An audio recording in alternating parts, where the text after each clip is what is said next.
Breakfast, lunch কিংবা ডিনারে ঝটপট তৈরি করে নিতে পারেন এইভাবে নরম তুলতুলে সফট পরোটা। সকালে বানিয়ে রাত্রে খেলে একই রকমভাবে নরম থাকবে, কোনোভাবে শক্ত হয়ে যাবে না। পরোটাটা আমি নিরামিষ আলুর দমের সাথে শেয়ার করেছি। পরোটার ডোয়ের জন্য নিয়েছি পরিমাণ মতো আটা, তার মধ্যে দিয়েছি 2 টেবিল চামচ সুজি, পরিমাণ মতো নুন, চিনি, জোয়ান, 2 টেবিল চামচ টক দই আর দিচ্ছি 1 টেবিল চামচ সাদা তেল। শুকনো উপকরণগুলো একসাথে ভালো করে মিশিয়ে নিয়ে এর মধ্যে অল্প অল্প করে জল দিয়ে ডোটাকে হালকা নরম করে মেখে নিয়েছি। ঢেকে রেখে দেবো আধ ঘন্টার জন্য। আধ ঘন্টা পর আটার এই ডোটাকে আরেকবার ভালো করে মেখে নিয়ে ছোটো ছোটো করে লেচি কেটে নিয়েছি। এরপর চাকতির মধ্যে অল্প করে শুকনো আটা ছড়িয়ে এবার এই লেচিটাকে গোল করে বেলে নিচ্ছি। আপনি ত্রিকোণ কিংবা চৌকো যেভাবে খুশি পরোটাটা বেলতে পারেন।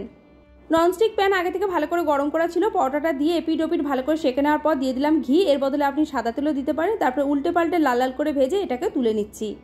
এইভাবে বানিয়ে বাচ্চাদের স্কুল টিফিন কিংবা কলেজ অফিসের টিফিনেও তৈরি করে দিতে পারেন। কোনোভাবে শক্ত হয়ে যাবে না, একই রকমভাবে নরম থাকবে।